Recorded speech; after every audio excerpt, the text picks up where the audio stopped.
Meus queridos irmãos, mais uma vez, então, a paz do Senhor. Deus abençoe a todos em nome de Jesus. Vamos, então, na lição de hoje, a lição de número 4, o servo que age com excelência. Estamos estudando nesse mês, ou nesse trimestre, né, sobre o Evangelho de Marcos. Comentarista, pastor Abinair Vargas Vieira, ali, da Assembleia de Deus, Ministério do bairro Fama, em Goiânia. Uma linda igreja, pastor Abinair Vargas, aí, presidente da igreja ali no bairro Fama, em Goiânia. Uma linda igreja. Então louvamos a Deus pela vida do servo do Senhor. E esse trimestre então, o Evangelho de Marcos. E hoje, o servo que age com excelência. Vamos lá então, nosso texto de referência está em Marcos 10, do 42 ao 45. E a gente vai lê-lo depois, melhor. O texto áureo está em Marcos, capítulo 5, verso 34. Qual é o nosso texto áureo? O texto áureo qual é? E ele lhe disse: a tua fé te salvou, vai em paz e ser curada deste teu mal. Amém? Então, filha, a tua fé te salvou, vai em paz e ser curada deste teu mal. Verdade aplicada. Qual é a verdade aplicada da nossa lição hoje? Como Jesus, que nos oferece o melhor, é possível servirmos a Deus com excelência. Então, Jesus é o servo supremo que nos oferece o melhor. E sendo assim, então, através dele é possível servirmos a Deus com excelência. Vamos ver sobre isso. Ponto de partida, o servo oferece o melhor para o seu povo, para o seu Senhor e seu povo. Motivo de oração: ore para que possamos servir a Deus com excelência. Servir com excelência. Os 3 objetivos da nossa lição. Qual é o primeiro objetivo? É mostrar que o perdão é essencial para a vida cristã. Então, perdão é essencial para a vida cristã. Segundo objetivo é expor que servir a Cristo é Servir a Cristo não pode ser peso, não pode ser jugo, não pode ser uma coisa que, Deus me livre, que horrível. Tem que ser um prazer. Independente das circunstâncias, devemos servir a Cristo de maneira que a nossa alma sinta prazer. Terceiro, falar que a verdadeira liberdade está em Cristo. Muito bem. Então, os 3 objetivos da nossa lição, temos também os 3 tópicos da nossa lição, ou as 3 partes, né? A parte 1, a gente vai estudar um pouco sobre o servo que oferece perdão. Essa é a parte 1.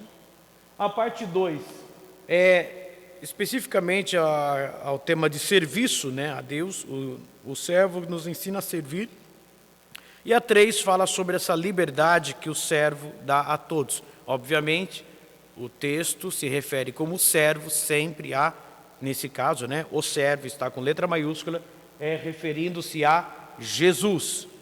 Ok? Então é o servo, ou Jesus como servo, que nos oferece perdão, nos ensina a servir, e Jesus também oferece liberdade a todos. A introdução da nossa lição, vamos ler neste momento, a introdução da nossa lição, depois a gente vai fazer a leitura de alguns textos bíblicos e vamos, com a graça do Senhor Jesus, estudarmos um pouco a lição de hoje. Então vamos lá. Qual é a introdução da nossa lição? Vamos lá, 1, 2 e 3. O Evangelho de Marcos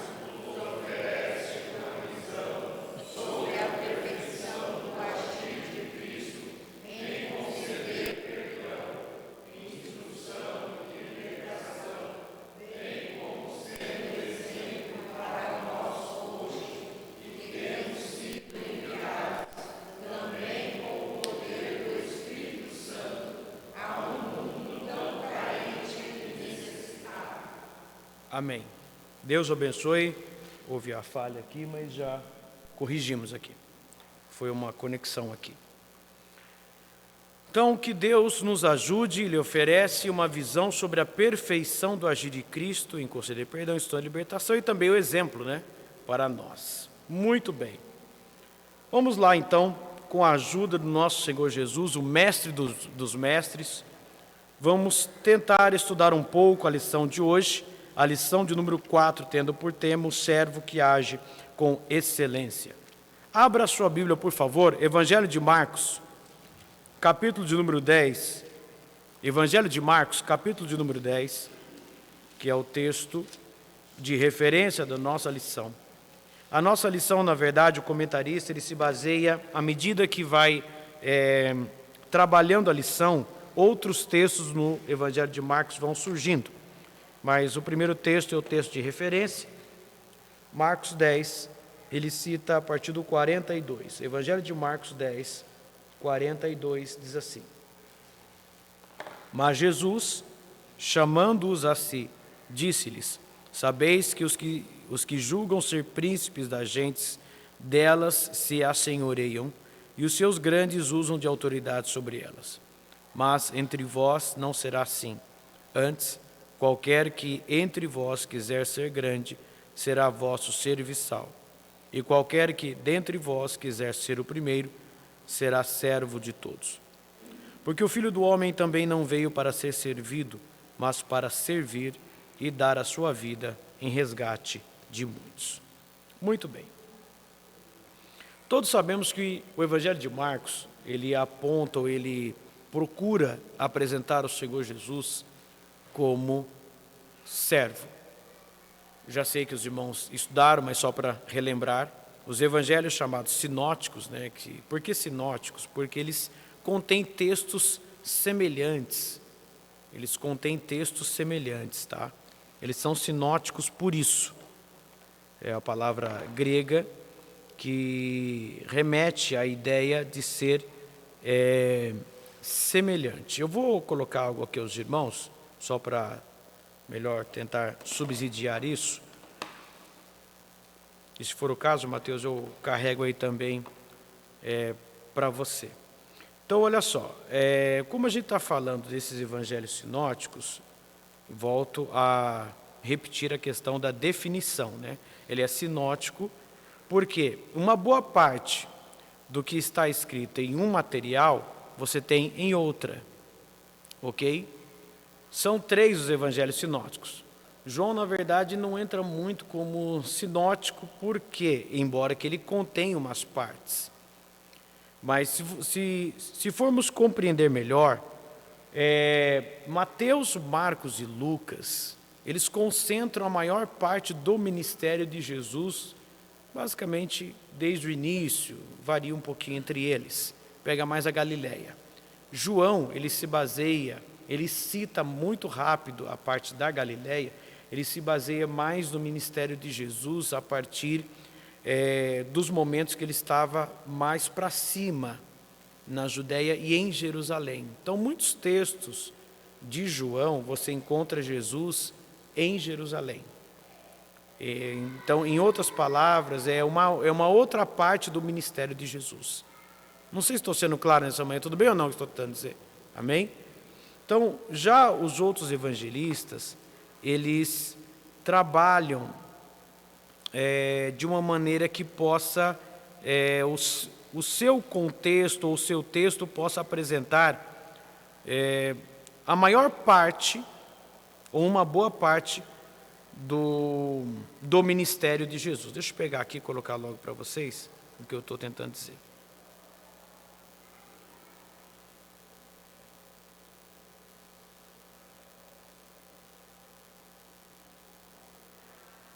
Onde é que está aqui? Aqui, já achei. Mateus, estou carregando aí, eu vou mandar para você, tá? Estou carregando, estou te mandando agora. É isso aqui, e vou carregar para os irmãos agora aqui.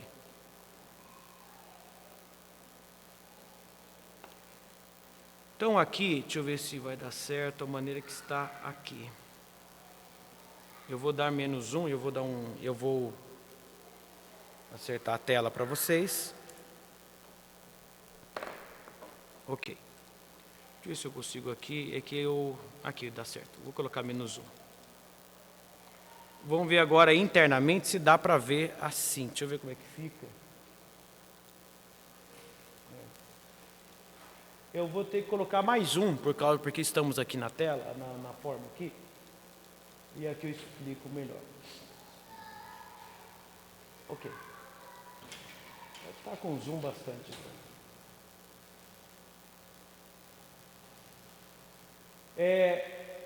Olha só. Eu coloquei bastante zoom aqui para que fique melhor, para que vocês possam ver. A ideia dessa figura, ele mostra aqui, ó, os 3 evangelhos, Marcos, Lucas e Mateus. Dá para ver mais ou menos quando eu faço isso? Deixa eu diminuir o zoom aqui para ver se fica melhor. Aqui, pronto. Ficou... Dá para ver melhor, certo ou não? Marcos, Lucas e Mateus. Ok? Marcos, Lucas e Mateus. Existe uma correlação entre os evangelhos, onde você percebe que, nesses coloridos aqui, você percebe, por exemplo, que há uma semelhança de 10%, por exemplo, entre Mateus, que você encontra em Marcos, 18% você encontra em Mateus. Então, ó, entre eles, não sei se estou sendo claro no que eu estou mostrando aos irmãos, dá para ver? Ok? Da mesma forma de Lucas e tal. Agora, existe uma... Então, isso a gente chama de evangelho sinótico, irmã Helena. Qual que é a ideia? Nossos irmãos, nós temos professores aqui, sabem melhor do que eu. A ideia é o quê? Que o que Marcos conta, parte do que Marcos conta, você vai encontrar em Mateus e Lucas. Parte do que Mateus conta, você encontra em Lucas e Marcos. Parte do que Lucas conta, você encontra em Mateus e Marcos. E João tem uma outra parte menor que você encontra neles, nos 3, ou em um deles, e outra parte que só João tem. Todos, na verdade, tanto Mateus, Marcos, Lucas e João, têm partes que só eles colocaram. Evangelho sinótico significa o quê? Aquela história, aquele relato bíblico acerca de Jesus, onde cada um conta, Mateus, Marcos, Lucas, ou João, se você encontrar o mesmo texto, onde João cita, cada um conta sobre uma ótica, ou sobre uma inspiração do Espírito Santo. Não há contradição, o que há são pontos de visões diferentes, às vezes. Estou sendo claro no que estou tentando dizer? Então, eles são sinóticos nesse sentido, os 3 aqui, Mateus, Marcos, Lucas e João. É nesse sentido, eu sei que os irmãos vão fazer, os que já fizeram curso teológico, os que vão fazer, depois vão ver com propriedade, os professores estarão ministrando, darão informação muito excelente, melhor. Então, eu vou tentar, com a ajuda do Senhor Jesus, de uma forma muito breve, só rapidinho, citar, por que você tem aqui, ó, olha ali, eu vou colocar o ponto, observe ali onde está Marcos, olha ali, ó, Marcos. E você tem aqui, ó, essa ligação Marcos, Lucas e Mateus. Existe sim, existe um pensamento teológico de pesquisadores, estudiosos bíblicos, existe um pensamento de estudiosos bíblicos, que possivelmente o livro de Marcos, entre os evangelhos, tenha sido o primeiro a ser escrito. Ok? Existe sim. Você vai encontrar às vezes um ou outro que acha que começou com Mateus. Tá? Mas possivelmente o livro de Marcos, dos evangelhos, estou falando dos evangelhos, foi o primeiro a ser escrito. Possivelmente. Vale lembrar que Marcos é aquele jovem, eu não vou entrar muito em detalhe, que já foi as lições anteriores, mas é aquele jovem chamado de João Marcos, na verdade, né, que em Atos ele é citado, tal, aquela coisa toda, tá bom? É aquele jovem lá, né? E ele também se tornou possivelmente discípulo de Pedro. Então Marcos possivelmente veio, tudo que Marcos escreve possivelmente vem de Pedro. Então a ideia existe um pensamento sobre as 3 fontes, né? 3 fontes que saíram. Possivelmente a fonte de Marcos, né, onde vem de Pedro. Você tem também possivelmente a fonte que Mateus se baseou, a que Lucas se baseou. Então, e aí a gente tem a composição dos evangelhos, tá? Então, uma grande parte do que Marcos coloca está dividida entre Lucas e Mateus. Tá? 76% do que Marcos coloca, você encontra também, de certa forma, distribuída entre Mateus e Lucas, só que às vezes com mais inserções, às vezes. Ok? Então, estamos falando um pouco sobre essa questão desses evangelhos sinóticos. E dentro do tema da nossa lição de Jesus como servo, e o tema servir com excelência, se nós formos pesquisar o que significa excelência, excelência significa, dentre outras coisas, né, você dar o melhor, você entregar o melhor, fazer com qualidade.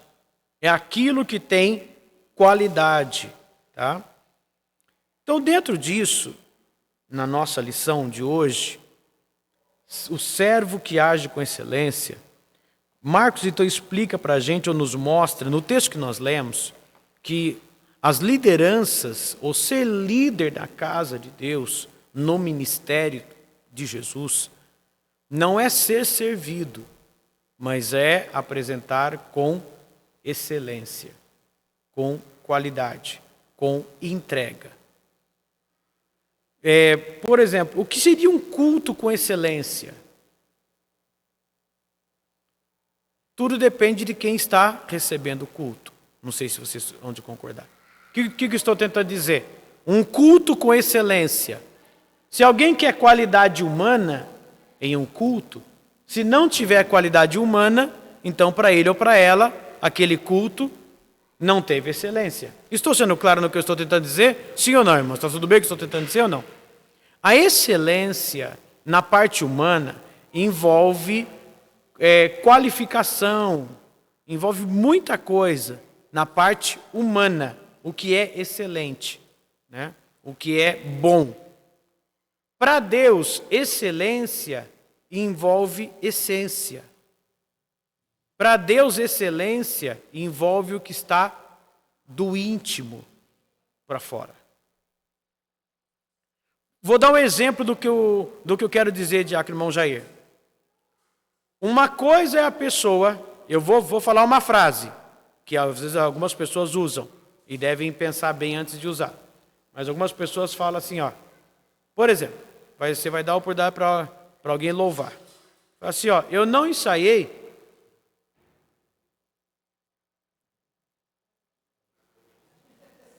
Não é isso ou não?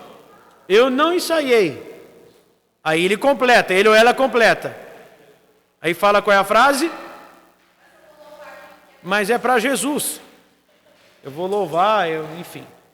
Há casos, irmão, que a pessoa não conseguiu ensaiar. Há casos que a pessoa ensaiando melhora muito.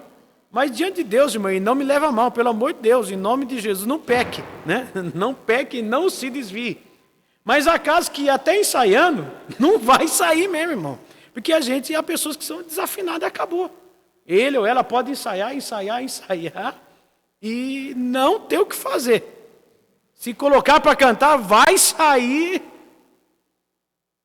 Aí você fala, o que isso tem a ver com a lição? O que isso tem a ver com a lição? É que Deus olha a razão do louvor. Deus olha o íntimo do coração. Então, às vezes, alguém desafinado cantando, que a gente está quase tampando o ouvido, às vezes, não leva isso como doutrina, dizendo que todo desafinado agrada a Deus. Pelo amor de Deus, irmão. Não tem nada a ver. Mas, às vezes, naquela desafinação toda, ele ou ela, naquele momento, Deus olha o profundo e Deus está vendo que está dando com excelência o que tem. Servir a Deus com excelência é dar o nosso melhor. Irmão, eu preciso entender cada vez mais isso, todos nós. Não me leve a mal a expressão que eu vou dizer e, por favor, compreendam. Deus não está na sarjeta pedindo esmolas. Deus não está à beira da rua pedindo esmolas. Não está. Ou eu dou o melhor, meu, que ele vai sondar. Não é o melhor meu que a igreja vai dizer. Normalmente, existem 2 termômetros que a gente tem que tomar cuidado. O termômetro da igreja nem sempre está certo. Não sei se estou sendo claro no que estou tentando dizer. Às vezes alguém canta, a igreja gosta e aplaude, entre aspas, e o céu fala, não chegou. Nem sempre a aceitação da igreja corresponde à aceitação de Deus. Às vezes a igreja gosta, a igreja aceita e Deus rejeita. Que Deus tenha misericórdia da minha vida. Deus tenha misericórdia de cada um de nós. Servir a Deus com excelência, ao dizer isso, eu não estou dizendo que você ou eu temos o direito de, nas nossas oportunidades, desagradar a igreja, né? Fazer de tudo para acabar com a igreja, agora eu estou agradando a Deus. Não tem nada a ver, pelo amor de Deus. Não tem nada a ver. Não adianta pegar o microfone e querer matar a igreja também. Então é cantar de qualquer jeito, é tocar de qualquer jeito, então beleza, eu faço o que der e tá bom. Não é assim, não é isso. Tudo é esmero, tudo é excelência. Só que Jesus ensina que o servir com excelência é o servir do íntimo, é o servir que você apresenta o seu melhor, não a si mesmo, mas a Deus e ao próximo. Que Deus nos ajude, porque hoje em dia temos vivido um período muito difícil em que às vezes a pessoa entende que servir a Deus com excelência necessariamente, mandatoriamente, eu vou colocar mais um mente, obrigatoriamente, precisa ter reconhecimento de pessoas. Tomar muito cuidado, irmão. Servir a Deus é uma coisa e ter reconhecimento é outra coisa. Então, que Deus nos ajude, esse é o tema da nossa lição, servir com excelência. Essa excelência é do íntimo para fora. Por exemplo, abre em Salmo de número 51, por favor, Salmo 51, Salmo 34. Quem pode ler para mim? O Salmo 34, verso 18. Salmo 34, verso 18. Salmo 34, verso 18.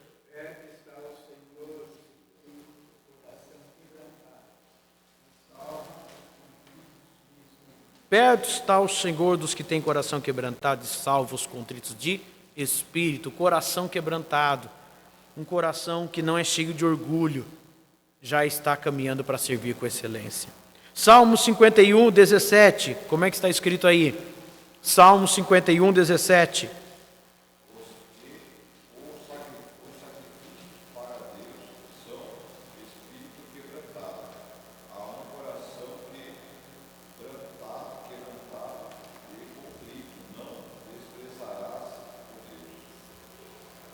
O sacrifício para Deus, é isso? É isso que o senhor falou, isso?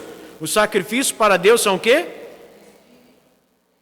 Um espírito quebrantado. E aí ele fala, a um coração quebrantado e contrito, tu não rejeitarás. Às vezes, irmãos, o mais difícil para nós é que o Espírito Santo nos quebrante. Jeremias 18, quando fala, vai e desce onde? A casa do oleiro. Muitas vezes tudo o que precisa Deus fazer na nossa vida é quebrar. Ao sermos quebrados, somos reconstruídos por Deus. Amém? Que Deus nos ajude a oferecermos o nosso melhor. É um coração inteiro, um coração sem reserva, tá bom? Então, dentro disso, a gente vai seguir para essa primeira parte da nossa lição, o servo que oferece o perdão. Vamos já, de forma geral, quantas vezes, sem querer, nós erramos, nós pecamos contra Deus. Todos nós pecamos diariamente. Alguém aqui já pecou contra Deus fazendo a sua obra? Estou sendo claro no que eu estou tentando dizer? Alguém aqui já entristeceu a Deus trabalhando na obra dele? Para ninguém ficar triste, irmão. Eu. Só foi uma vez? Não, ixi. Infelizmente, nem sei contar quantas. Sim. Infelizmente, fazendo a obra, entristecendo Deus. Como é que pode? Como é que pode isso? Como é que pode? Então que Deus nos ajude, irmão. E quantas vezes, por isso que a misericórdia, as misericórdias do Senhor, são o quê? A causa de não sermos consumidos. Imagine se Deus usasse para conosco. Claro, Deus é justo, Deus é reto, Deus é perfeito. Nada muda a justiça e a retidão de Deus. Deus permanece igual, irmão. Às vezes a pessoa acha, ai que bom, Deus está mais maneiro agora, né? Está mais tranquilo, né? No Antigo Testamento acontecia tanta coisa. Deus está mais legal agora. Não, irmão. Deus continua longânimo, aguentando, aguardando para ver se vem o arrependimento. Então Deus suporta. Não significa que Deus aceita ou Deus concorda. A longanimidade de Deus significa que Deus aguenta, Ele suporta esperar para ver se eu mudo. Estou sendo claro? Sim ou não, irmãos? Deus suporta, aguenta, se controlar. Assim, eu vou me controlar, senão eu mato esse. Então, se controla, Ele aguenta, Ele suporta, me dá tempo para ver se ao ouvir mensagem, nosso pastor, hinos, testemunhos, mensagens de manhã, à tarde, à noite, de janeiro a janeiro, para ver se tomo uma atitude de pedir perdão e me arrepender dos meus pecados e voltar-me para Deus. Isso é longanimidade de Deus. Deus aguenta. Só que a gente não sabe até quanto. Então é por isso que algumas pessoas falam assim, já que Deus é longânimo, eu vou continuar fazendo. Cuidado, porque a longanimidade dele pode ser que para mim chegue uma hora e fale assim, agora encerrou, não quero mais, o teu tempo acabou. E aí vem a consequência. Tá? Então, o servo que oferece perdão, todos nós precisamos disso. Não estamos imunes às dores e sofrimentos. Contudo, o grande alívio é saber que Jesus está sempre disposto a nos oferecer o seu perdão. Então, sempre que erramos, falhamos, pecamos contra Deus, entristecemos o Espírito Santo, ainda nos é oferecido o perdão.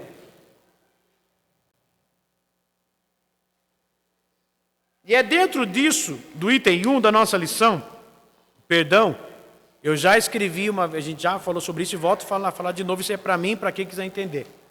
Perdão, o perdão anula, apaga a sentença. Por que perdão? Porque você tem um juízo, então você tem uma sentença.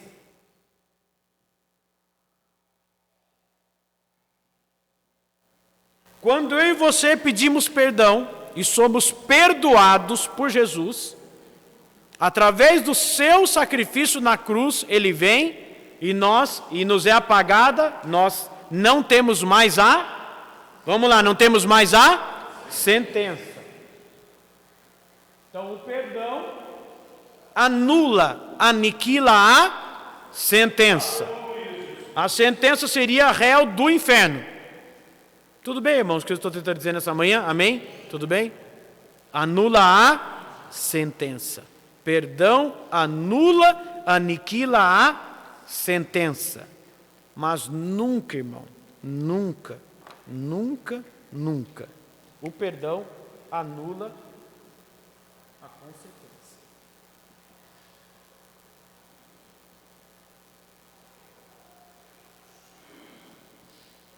O perdão apaga a sentença, mas mantém a consequência.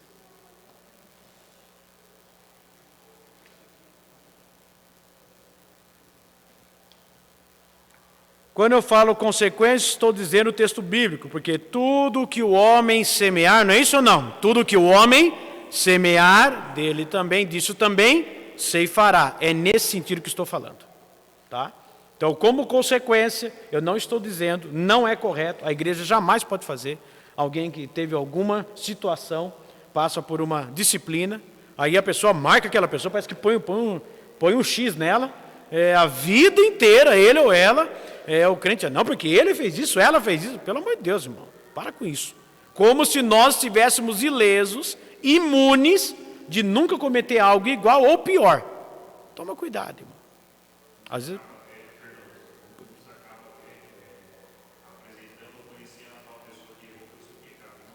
Sim.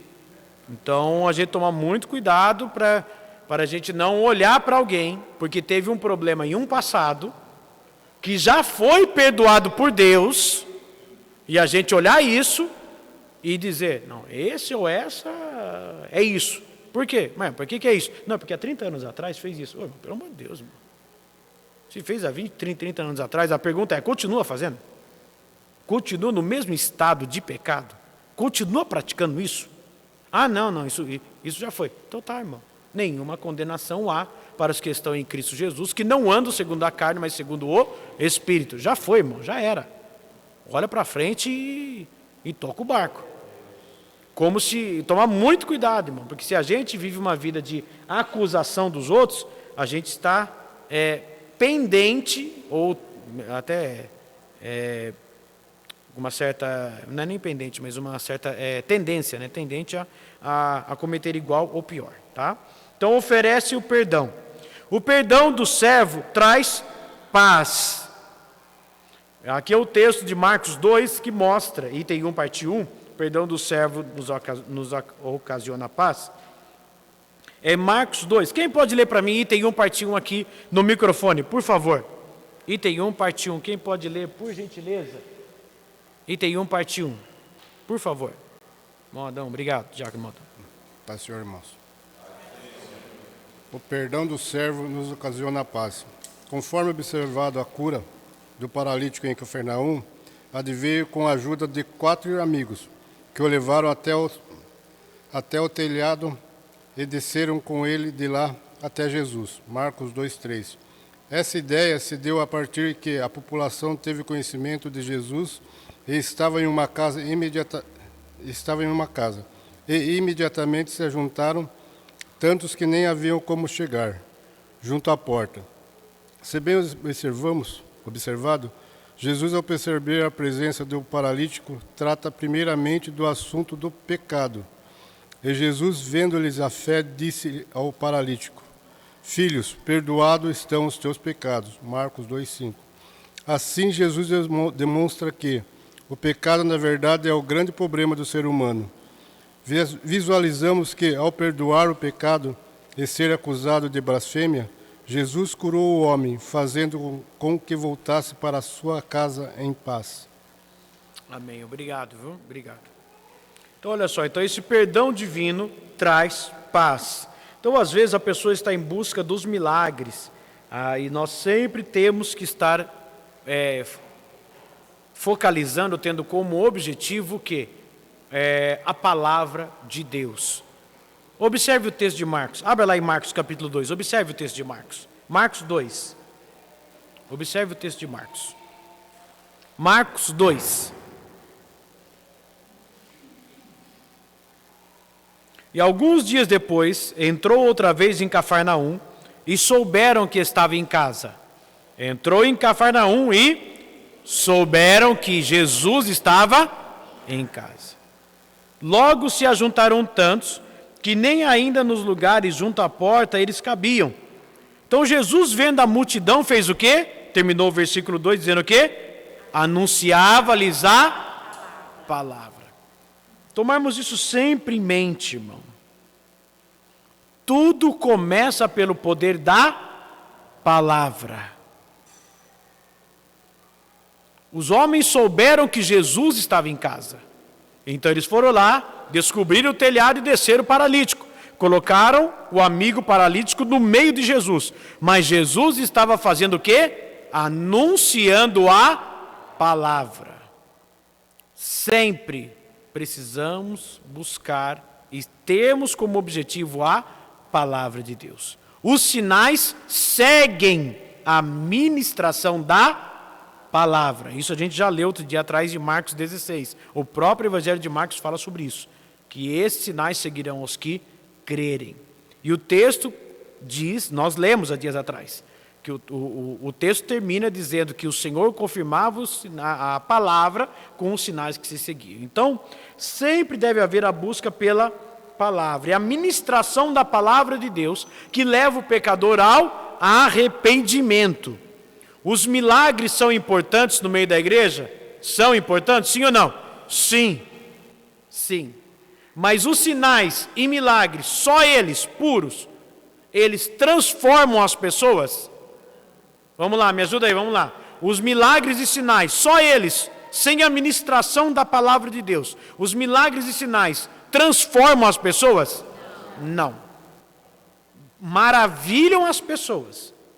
Os sinais deixam as pessoas, às vezes, pasmas, maravilhadas, estupefatas, mas não necessariamente irá mudar. Então é a ministração da palavra de Deus, junto com a operação de sinais e maravilhas, que a igreja deve caminhar e seguir. Nós cremos que Jesus cura, cremos que Jesus continua dando dons, cremos que Jesus continua operando e fazendo. Porém, deve ter também sempre a palavra. E aí os sinais seguem isso. Tá bom? Então, o perdão dos pecados. Isso é um grande ensino para nós, né? O perdão traz paz. Não adianta ser curado, não adianta ter dons, não adianta ser usado por Deus, se não tiver se não tiver o perdão. Então, sem perdão de Deus na vida, nós não temos paz.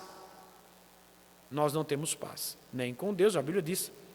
É através do perdão que nós temos paz com Deus. É o perdão que nos traz paz com Deus. Amém? Que Deus nos ajude a sermos servos do Senhor, onde Deus possa estar a nosso favor, né? Isso é muito importante, porque é duro, irmão, você, na verdade, estar servindo ao Senhor e de repente você ter Deus, né, não sendo a seu favor. Isso é muito complexo, tá bom? Que Deus nos ajude. Abre lá na 1 de Pedro capítulo 5. 1 de Pedro capítulo 5. Estou dando muito sono em vocês? Está tudo bem, irmãos? Tudo bem aí? Tudo ok? Aproveitando que o tema é perdão, se eu estiver dando muito sono, por favor, me ajuda aí, libera aí. Libera o perdão. Por favor. 1 de Pedro capítulo 5. Mas eu vou me esforçar, não é por causa que vocês liberem o perdão que eu vou fazer de qualquer jeito. Vou me esforçar para tentar não fazer tanto cansaço. 1 de Pedro capítulo 5. O que eu estou tentando falar um pouco sobre essa questão de Deus estar favorável a nós. É um perigo quando Deus se opõe. Semelhantemente, vós jovens, sede sujeitos aos anciãos e sede todos sujeitos uns aos outros. Revestivos de humildade, porque Deus resiste aos soberbos, mas dá graça aos humildes. Ao falar de perdão, ao falar de paz, ao falar de ser servo, estou tentando dizer que, se o Espírito de Deus não agir na minha vida, de maneira que me dê entendimento e graça e trabalhe no meu íntimo cada dia mais, no nosso íntimo de forma geral, existe um risco de o crente estar na igreja, talvez fazendo a obra de Deus, mas se estiver fazendo com soberba, isso é perigosíssimo. Está escrito o quê? Deus resiste aos soberbos. Em outras palavras, Deus se opõe. Você já pensou eu fazendo algo em que Deus se opõe a mim? Quem vai vencer, irmão?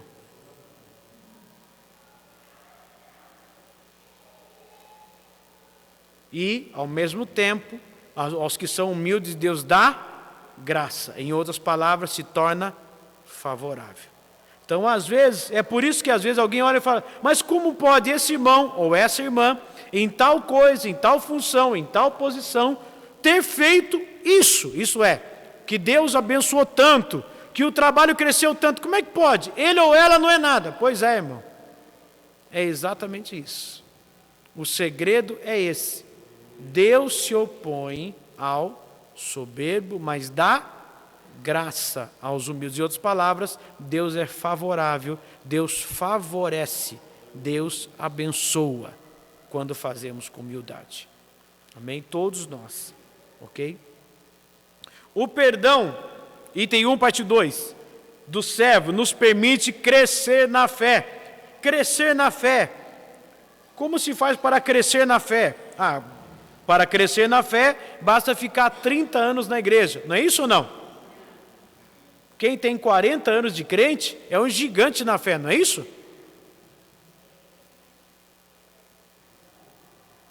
Crescer na fé. Perdoar é um dom divino, uma aptidão outorgada por Deus, que nos permite crescer na fé. Então o perdão nos aproxima de Deus, ele é transformador, é um alívio, uma paz que resulta da reconciliação com Deus. E sobre esse assunto Jesus disse, né? Enquanto ou quando estiverdes orando, perdoai, se tendes alguma coisa contra alguém, para que vosso Pai que está nos céus vos perdoe as vossas ofensas. Mas se vós não perdoardes, também vosso Pai que está nos céus vos não perdoará as vossas ofensas. Marcos 11, 25, 26.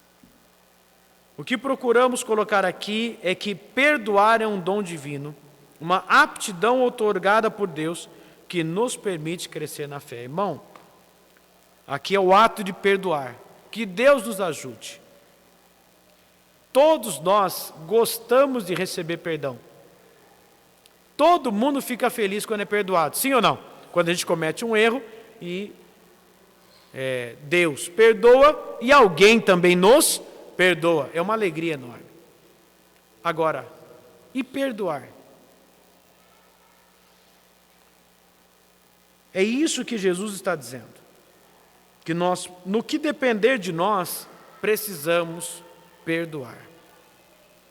A gente vive uma sociedade, uma geração, que é aquela geração, infelizmente, que tudo que faz contra ele ou contra ela, tanto faz, a pessoa fica martirizando e fica...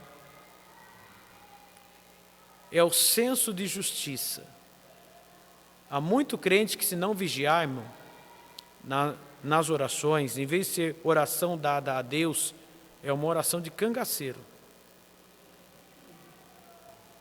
Jesus, aquele irmão falou mal de mim. Jesus, aquela irmã fez isso para mim. Se o Senhor me ama, se o Senhor me ama, se o Senhor é comigo, se o Senhor está na minha vida, se o Senhor me ungiu, trata, Deus. Mas não vai logo, vai devagar, Jesus. Eu quero ver ele ou ela vindo aos meus pés rastejando. Que Deus tenha misericórdia de nós, irmão. Eu falo isso porque todos nós erramos e sempre, todo mundo aqui, eu posso imaginar que se eu for perguntar, e mesmo que, assim, se fosse dada a oportunidade, todo mundo aqui vai ter pelo menos alguma experiência que você errou contra alguém, sim ou não? Contra Deus, óbvio, direto. Você pediu perdão e foi perdoado, e teve algum momento que você teve que perdoar alguém. E cada um vai contar da sua história.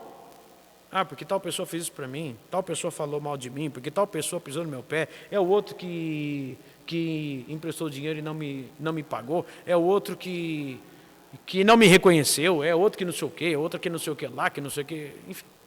Cada um vai ter uma história para contar. De algo que aconteceu, que você precisou liberar o perdão.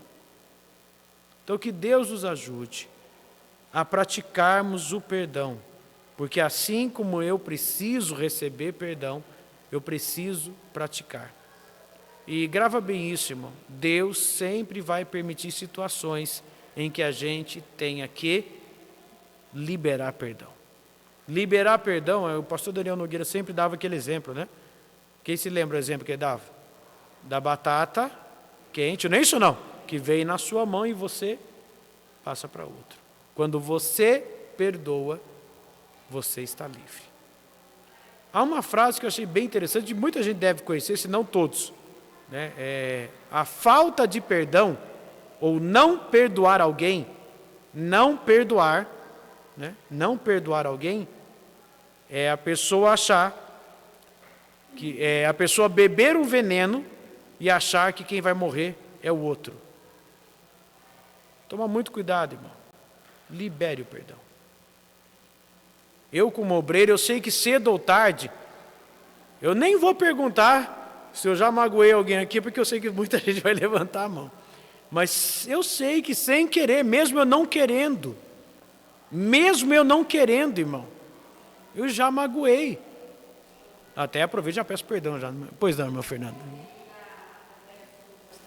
da batata, eu nunca tinha ouvido ele falar. Aí nesse dia que eu ouvi, tinha uma pessoa que eu precisava pedir perdão para ela. Não que eu fiz nada contra ela, mas a filha dela fez para mim. E eu achava que eu que tinha que pedir perdão para essa pessoa. Aí eu vi a pregação do pastor Daniel. Aí eu falei, eu vou falar. Aí eu conversei com ela. Aí ela não falou para mim, falou para outra pessoa, não vou perdoar ela. Não vou perdoar, porque fulano estava na casa dela e tal, assim, né? E aí eu falei, agora, Senhor, eu coloquei a batata na mão dela. Se ela não quiser me perdoar, né? Mas depois de uns 3, 4 anos, ela me mandou uma mensagem chorando, me pedindo perdão. E eu já tinha perdoado essa pessoa que tinha feito alguma coisa para mim. Eu já tinha perdoado. Levei a pessoa que me fez mal para dentro da minha casa de novo. Abracei, pedi perdão. Ela me pediu perdão também. Mas a outra pessoa só me pediu perdão depois dos 4 anos mais. Amém. Que Deus nos ajude, irmão. Não é fácil. É gostoso cantar. Fazer estudo sobre isso é uma delícia, irmão. Para mim é fácil falar assim, vocês têm que perdoar. Irmão, perdoe. É coisa linda. Moleza, irmão. Acabei de falar. Mas cedo ou tarde, sempre tem alguma coisa. E acontece, irmão. É que a gente não fica falando em público, mas acontece. Cedo ou tarde, sempre acontece alguma coisa de alguém que vem, que ficou triste comigo e eu não estou nem sabendo. Aí daqui a pouco já está murmurando, não estou nem sabendo. Eu não estou nem sabendo, irmão. Eu estou nem sabendo, pois não, pastor.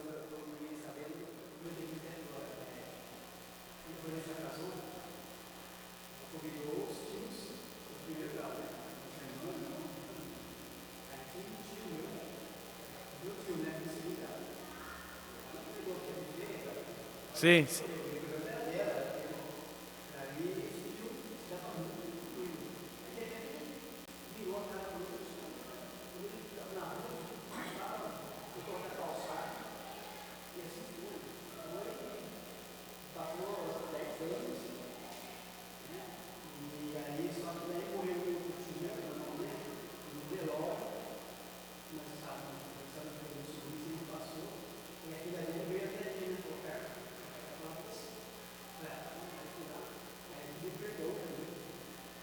Só Deus. Sim, sim.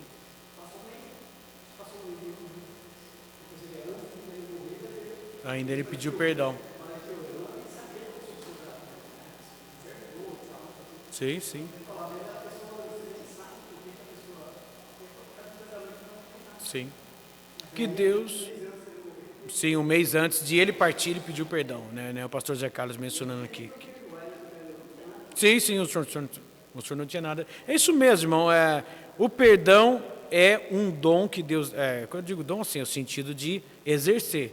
Senão, daqui a pouco ele vai falar assim, eu não tenho esse dom. Né? Então, não, perdão é todos nós, de forma geral, todos nós. É mandatório Isso aqui não é uma questão opcional, é obrigatório.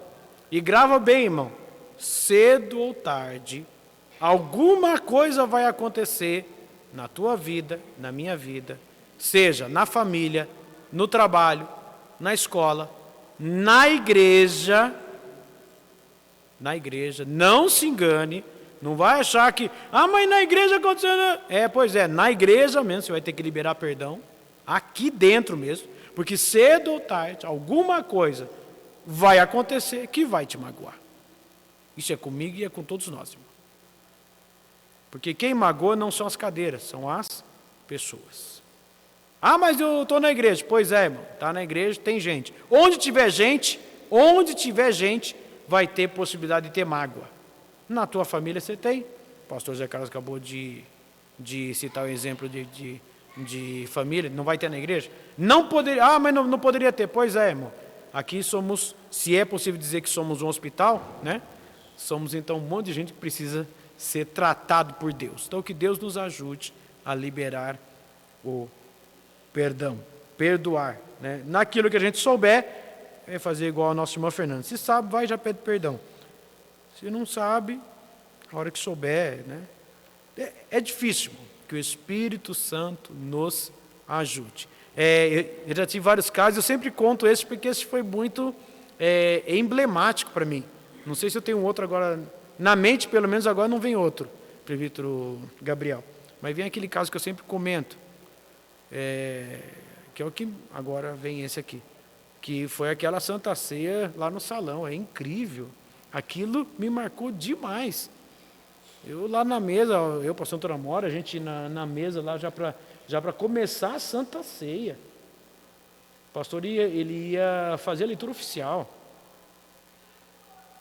Aí um irmão me chamou, eu tive que ir até a cozinha, acho que eu fui pegar alguma coisa lá para trazer na mesa. Não sei, eu sei que eu fui até ali. Quando eu estou voltando, eu encontro com um irmão no meio lá no corredor. Pastor, você fala, irmão, e a Santa Ceia agora, irmão, eu preciso voltar urgente lá. Não, pastor, tá, pois não, irmão, pode falar. Eu quero pedir perdão. Perdão? E a igreja começando já, né, oração, lendo e tal. Eu falei, mas perdão, não, tá, irmão, o senhor está perdoado, tá, nem sei o que é, mas tá. Não, quero pedir perdão ao senhor, não sei o que. Tá bom, o senhor está perdoado. Não, é que essa semana eu falei mal do senhor, tal, não sei o que. Isso foi muito emblemático para mim, irmão, porque na hora eu olhei para ele, eu ouvi na igreja orar, Santa Ceia, eu olhando para ele, a Santa Ceia, a igreja orando, e eu assim olhando para ele, e aí, claro, irmão, não se engana, você é super santo. Não, irmão, na hora a voz veio assim, você vai perdoar? Quem era? É o próprio adversário, irmão. Vai perdoar? E a Santa... Eu tinha que tomar Santa Ceia, irmão. Aí eu olhei com aquela vontade, miserável, na hora da Santa Ceia você vai fazer isso comigo? Aí eu falei, irmão, o senhor está perdoado, irmão, fica em paz. Não, o senhor me perdoa, está perdoado, irmão, fica em paz, eu preciso voltar lá. Aí abracei ela, e voltei, diante de Deus, irmão, naquele corredorzinho, da salinha do corredor. Lembra, sabe a salinha? Aquele corredor, que é aquela volta para o púlpito. Diante de Deus, irmão.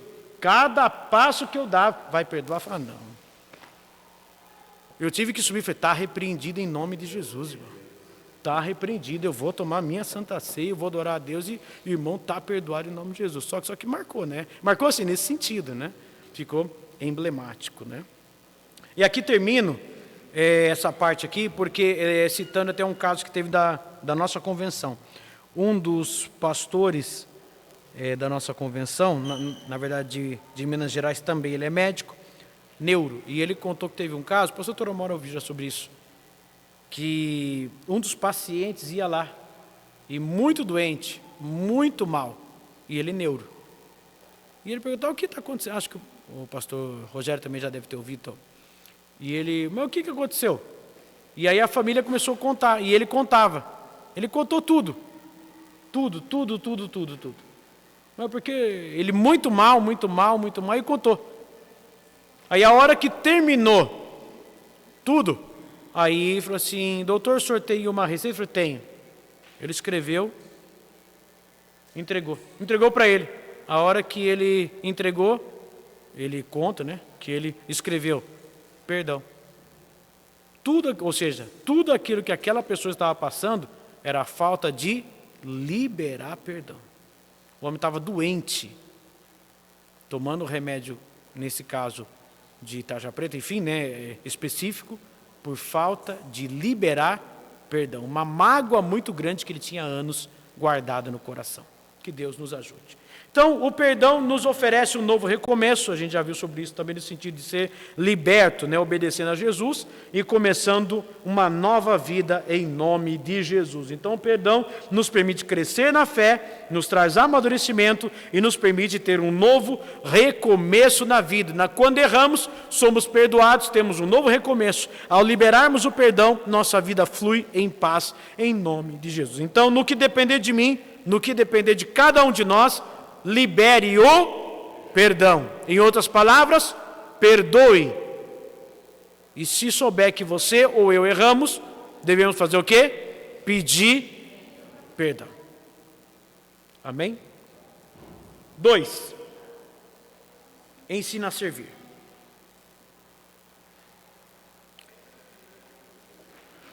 No finalzinho do item 2, a introdução, está escrito ali, está na tela também.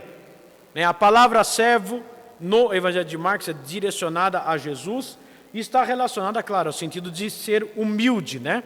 Então, servir, esta palavra também se aplica a todos os cristãos. O que está escrito aqui? A última frase, aqui embaixo, 1, 2 e 3. Servir é uma atitude humilde que agrada a Deus. Há um hino que o pessoal canta, até às vezes qualquer um eu vou falar assim, eu acho bonito o hino, mas é um hino, agora não lembro, vocês sabem, eu com letra é um caso sério. Mas bem no finalzinho, Jéssica, fala assim, servo de todos os irmãos. Eu não lembro qual é esse hino. Não sei o que, servo de todos os irmãos. Bem no finalzinho, alguma coisa, não sei se... acho que é aquele lá. É o que ele cresça, que eu diminua, né? É que ele cresça, eu diminua, ele apareça e me constrange com a sua glória e com o seu amor, com infinita humildade. Acho que é isso, né? Estou indo bem. Infinita humildade, servo, é isso mesmo? Eu entendi certo? Servo de todos os irmãos. Quando eu ouço assim, eu falo, tá. Isso é um desafio para mim, para todos nós. Servo, não é isso ou não? O hino não fala isso? Servo de quem? Vamos lá, servo de quem? Não foge do hino, não. Servo de quem? De todos os irmãos. Imagine se esse hino se cumpre na minha vida, na tua vida.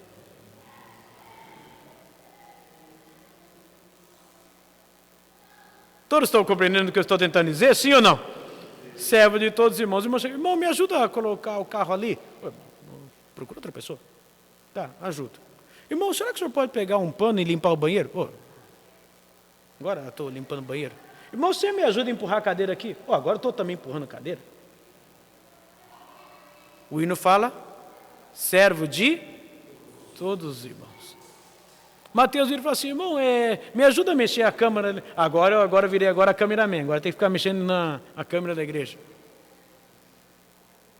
Mas o hino fala, servo de todos os irmãos. Então, quando cantar esse hino, presta bem atenção. Eu gosto do hino, mas não estou falando nada contra o hino, pelo amor de Deus. Ninguém me entenda mal, pelo amor de Deus. Não estou falando nada contra o hino. Estou falando assim, é uma reflexão. O hino é fato, com base em João Batista, que ele cresça e que eu diminua. Quem tem que aparecer? Jesus. E ao aparecer, me constranja com a sua glória. Perfeito. Jesus disse, aprendei de mim que sou manso e humilde de coração. Humildade não está na roupa.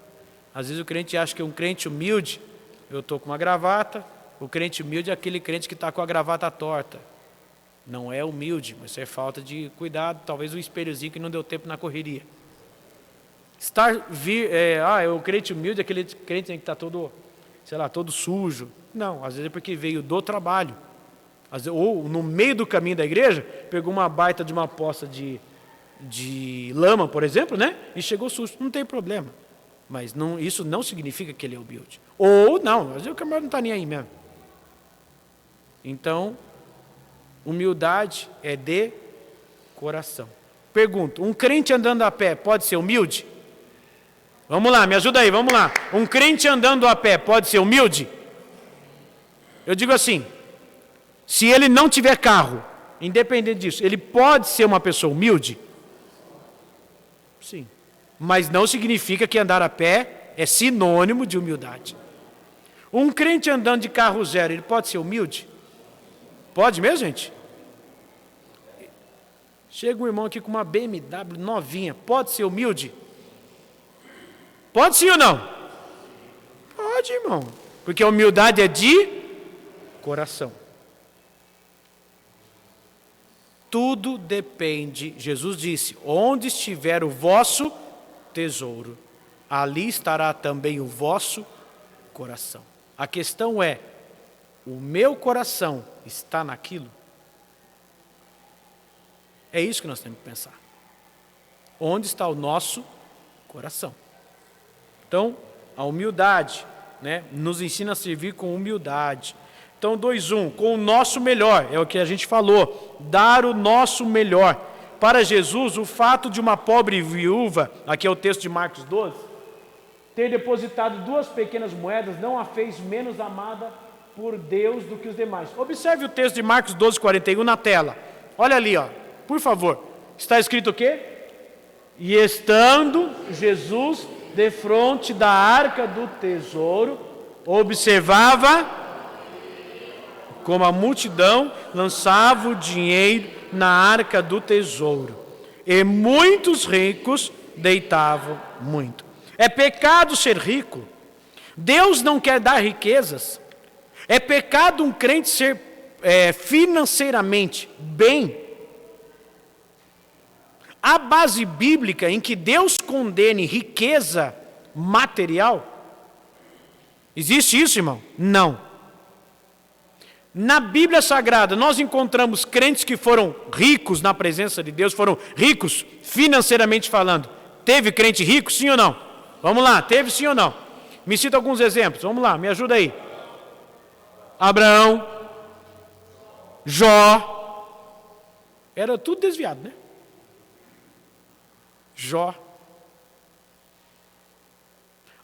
Teve um homem que disse o seguinte, e depois, no início não, mas depois no fim, na vida dele adulta, depois de um tempo, foi até o oposto quase do que ele disse. Ele disse assim, eu sou pobre e necessitado, mas o Senhor cuida de mim. Quem disse isso? Quem disse isso? Davi. Pergunto, no início da vida de Davi, Davi era rico? Vamos lá, o jovem Davi era rico? Não. No fim da vida, isso é, Davi, a partir depois de seus 40 anos, talvez, né? 40, 45 anos, daí para frente, ou 50, não sei. Davi era pobre? Era pobre? Na oferta da construção do templo de Salomão, quem deu a maior oferta em ouro e em prata? Quem deu? Davi. E ele disse, eu sou pobre e necessitado. Ele estava mentindo? Ele estava reconhecendo que o que ele tinha não era dele, mas era de Deus. Deus tinha posto na mão dele para administrar. Que Deus nos ajude a entender isso, irmão. Que tudo que o Senhor der para mim e para você, em dinheiro, seja o que for, é para administração, porque para o céu a gente não vai levar. E ainda bem que para o céu você não vai levar nada daqui. Alguns falam, eu queria levar sim. Pois é, irmão, pensou se você levasse o que você tem, se levasse para o céu, ia dar um monte de problema. Porque teria talvez coisas boas que você tem, boas aos seus olhos, né? Aos seus olhos, que você gostaria de levar, mas certamente teria alguma coisa que ia chegar junto também. Pensou aquele crente que tem alguma situação, pensou lá no céu, você está lá cultuando, e vem alguém e fala, Jesus, o irmão fulano de tal está aí? Tá, quem que é? Não, é que é do Serasa. Ficou um negocinho aqui. Então, Deus nos ajude.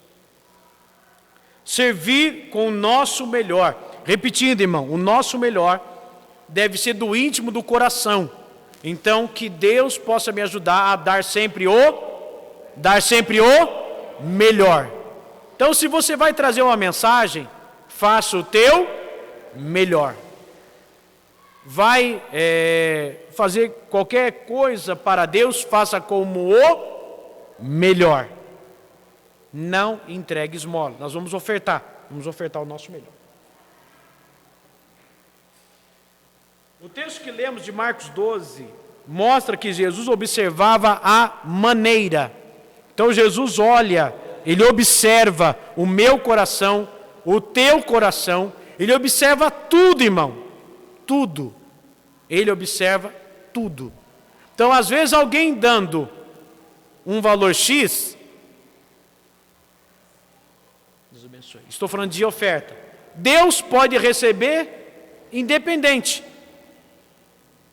Pode ser que alguém duas pessoas deem o mesmo valor, Deus aceita um e o outro não. Ok? Que Deus nos ajude a servir com o nosso melhor. Mas ao fazer com o nosso melhor, não é para autoexposição. Toma muito cuidado, irmão. Grava bem isso. Isso é para mim, para quem quiser entender. O diabo sempre terá alguma forma para tentar nos tirar da presença de Deus.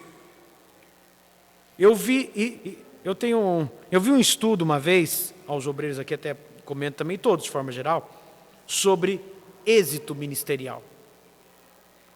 O obreiro ora para que Deus lhe abençoe, pedindo êxito. Pois é, uma das coisas que mais desvia o obreiro, se não vigiar, é o êxito. Incrível, irmão. A gente ora pedindo para Deus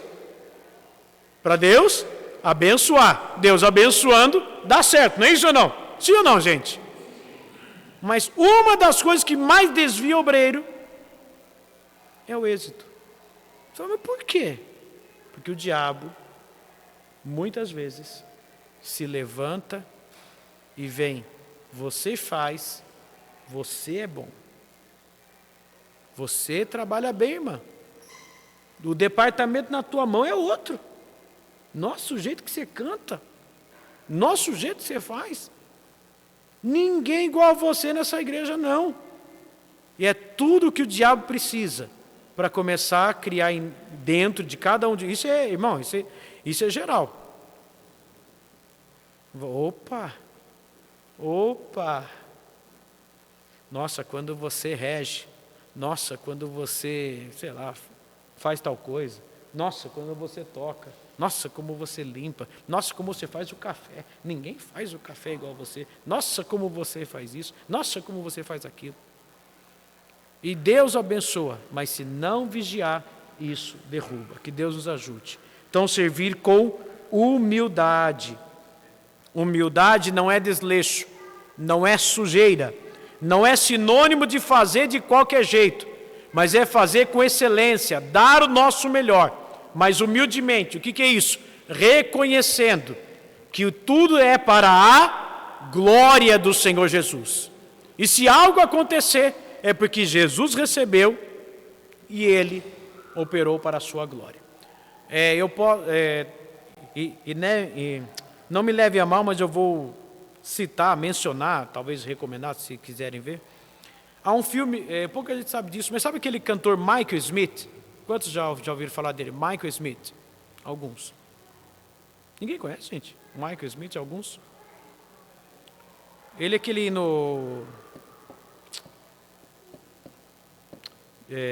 a versão em português é o Santo, Santo, Santo. E outros hinos aí. Vários hinos aí, ele é o compositor. Ele participou de um filme chamado Segunda Chance. Eu convido quem quiser. Eu não sou muito de indicar esse tipo de coisa, mas só para vocês entenderem. Assistam. Quem desejar. Se você só assistir o trailer, já vai ajudar. Porque o que isso tem a ver? São dois obreiros. Ele é um e um outro obreiro. Eu não vou fazer spoiler aqui, mas vejam. Procura. Segunda Chance, Michael Smith. É algo antigo. É algo fantástico. Pelo trailer você fala, nossa, como eu tenho que tomar uma atitude. Tá bom? Vale a pena. 2:3. O servo nos ensina a servir sem medo. Quantas vezes temos medo de fazer o melhor para Deus, né? Alguém aqui já teve medo de fazer algo que Deus colocou na sua mão? Alguém já? Eu já. Alguém mais? Sim, servir a Deus sem medo, né? Que Deus nos ajude a servirmos ao Senhor sem medo. Crer que o Senhor trabalha, que Ele está conosco nas lutas, e é isso que muitas vezes o obreiro fica temeroso, né? Quanto mais Deus chama, quanto mais Deus quer capacitar, mais prova vem, mais luta vem, irmão. O obreiro, grava bem isso, os nossos diáconos estão aqui conosco, diácono Clodoaldo, diácono Jair, diácono Adão também, deixa eu ver se tem mais aqui, se eu não estou errando, amém? Fique em paz, Deus tem algo grande na vida de vocês. E quando alguém disser assim, Deus tem algo grande na tua vida, fala, eita, a terra agora vai, irmão. Vai mesmo. Vai. Você vai sofrer bastante. Por amor, Deus precisa te fazer sofrer. Por amor. Você fala, mas por que por amor? Por causa do ego. Deus precisa quebrar. Deus precisa moer. Quanto maior for o chamado, maior será o processo. Termino. O servo, Jesus oferece liberdade a todos. Aquele a quem o servo liberta é verdadeiramente livre. Somos livres para servir ao Senhor, sem resquício dos padrões de vida mundanos, né? Mas livres para verdadeiramente servir ao Senhor. O servo nos liberta das tradições. Toma muito cuidado, irmão.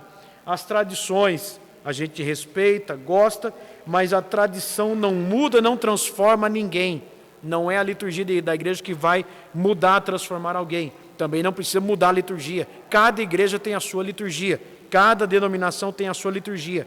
Mas a liturgia em si não muda, não transforma ninguém.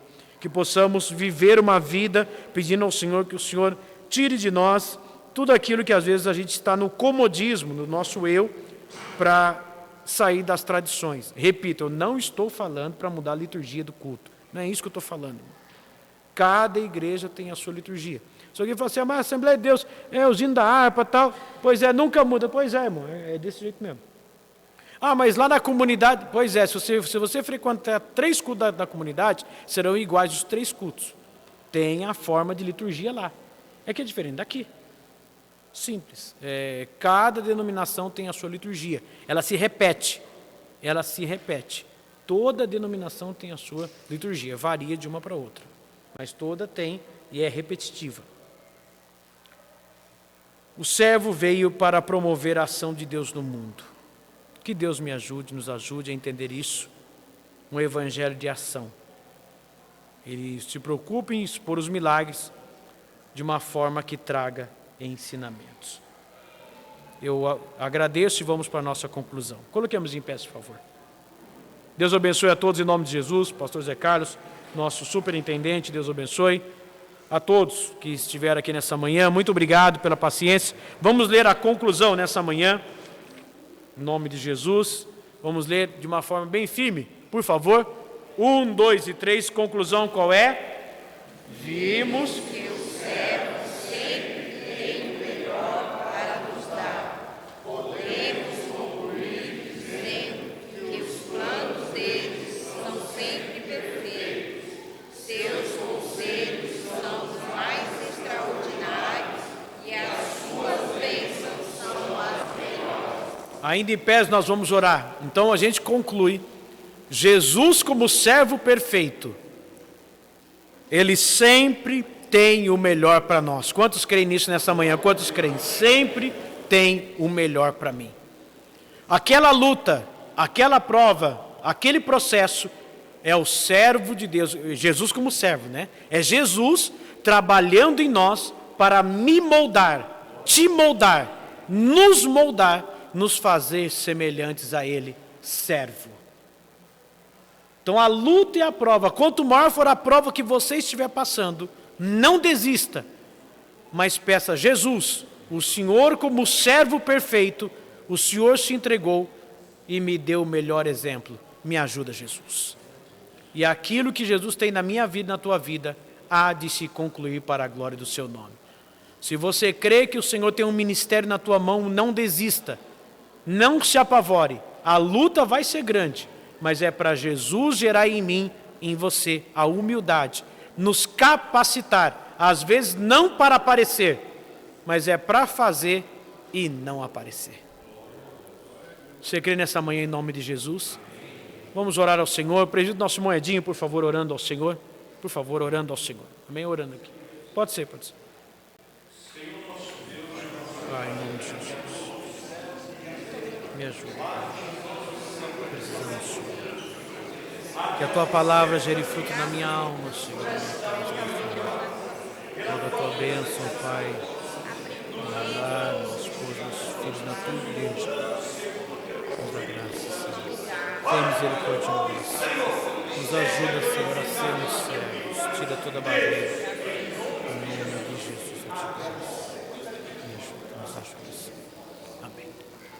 Deus abençoe a todos, em nome de Jesus.